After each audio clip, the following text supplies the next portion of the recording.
a respeito do pastorado feminino. Pastorado feminino. Tem base bíblica para a mulher ser pastora. Aham.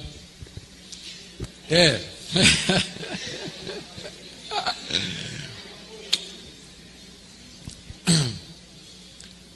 Certo. Veja só, pastor, eu sou a favor do ministério feminino. Eu sou a favor. Mas não do ministério feminino ordenado. Tá? Eu acho que o papel das mulheres na igreja é essencial. A gente vê isso no Antigo Testamento, mulheres como Uda, como Débora, que foram mulheres importantes na vida do povo de Deus. Nós vemos isso no ministério de Jesus, mulheres que serviam a Jesus, que estavam com ele. As mulheres foram as primeiras a anunciar a ressurreição. Quando Paulo escreve as suas cartas, ele no final, quando ele agradece as pessoas, você sempre vê mulheres. Por exemplo, no final da carta aos Romanos, tem pelo menos 8 mulheres que Paulo agradece. Uma delas, ele chama chamada Febe, que ele diz que é a protetora dele. Maria, que abria a casa para receber a igreja. Ele menciona Priscila na frente de Áquila, que era o marido. Toda vez que ele se refere ao casal, é Priscila e Áquila, não é Áquila e Priscila, mas Priscila e Áquila. Por quê? Porque provavelmente ela era muito mais dedicada e se destacava no serviço a Deus. Jesus honrou as mulheres, Jesus deu às mulheres um lugar que a mulher não tinha na sua época. Ele falou com a samaritana. O judeu não falava com o samaritano, e com mulher samaritana menos ainda, né? Então ele, um homem judeu, falou com a mulher samaritana. Ele tocou em mulheres, aquela pecadora que veio lá naquele jantar, ungiu os pés dele. O judeu ortodoxo teria pulado, né? Mas Jesus deixou que aquela prostituta lavasse os pés dele e tudo mais. Então Jesus de fato valorizou as mulheres, o ministério das mulheres era muito importante. Então eu sou a favor do ministério feminino. Eu acho que as mulheres são extremamente importantes no reino de Deus. Sem elas nós não teríamos como organizar as igrejas, as nossas famílias, o trabalho missionário.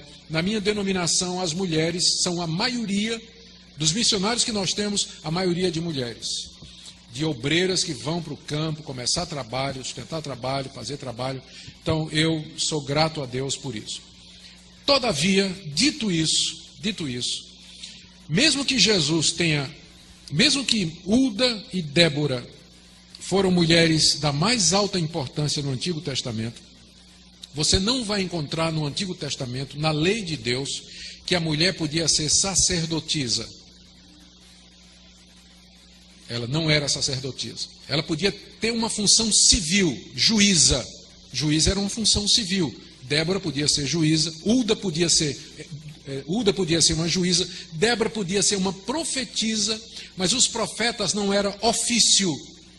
Profetas eram pessoas que Deus levantava para exortar a igreja, chamar a igreja ao arrependimento, podia ser homem ou mulher. Mas o ofício, aquela pessoa separada, ungida, para se dedicar ao governo do povo de Deus, isso era um cargo no Antigo Testamento para o homem, era o sacerdote. Não tinha sacerdotisa em Israel. Quando você chega no Novo Testamento, em que pese todo o apoio que Jesus deu às mulheres, ele escolheu 12 homens para serem apóstolos. Ele podia com facilidade ter escolhido apostolisas ou apóstolas, depende do nome, da designação. Ele poderia ter feito, tinha Maria, tinha as 2 Marias que andavam com ele, tinha Maria Madalena, tinha mulheres importantes da nobreza que andavam com Jesus, sustentavam Jesus, ele não teria dificuldade. Tinha Maria, mãe dele, que ele podia ter colocado como apóstola. Ele escolheu 12 homens. Quando Judas traiu Jesus, abriu uma vaga no colégio apostólico, os apóstolos se reuniram para escolher o substituto de Judas. Diz lá em Atos 1, que naquela comunidade estavam várias mulheres, inclusive a mãe de Jesus. Quem seria, logicamente falando, a melhor substituta de Judas? Maria, a mãe de Jesus Cristo. Contudo, o que é que eles escolheram? 2 homens. Quando teve o problema, lá em Atos 6, das viúvas, as viúvas estavam sofrendo na distribuição.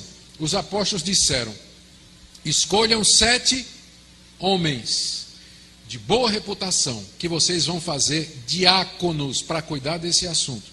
A lógica humana mandaria que para cuidar de viúva, você escolheria 7 mulheres. Mas eles disseram, escolham 7 homens. Quando Paulo dá a relação das qualificações do pastor e do presbítero, 1 Timóteo 3 e Tito 1, ele diz assim, tem que ser marido de uma só mulher, governar bem a sua casa. Então, é evidente na Bíblia que o cargo de liderança eclesiástica da família e da igreja, Deus reserva para o homem cristão capacitado. E que a mulher é importante, serve, sem ela não dá para fazer, mas Deus deu diferentes funções. Não é que o homem é melhor, ele não é melhor do que a mulher. Na verdade, eu acho até que as mulheres são mais capazes. Lá no Mackenzie, tem 3.000 funcionários, 3.000 professores. Se você pegar a proporção de mulheres capacitadas, o número de mulheres com PhD, DDD, TNT, ODD, tudo de título que você imaginar, é muito maior do que os homens. Elas já tomaram o lugar dos homens na academia. Doutoras, pós-doutoras, as mulheres são extremamente capazes. Todavia, essa não é uma função que Deus atribuiu a ela. A liderança na igreja é para o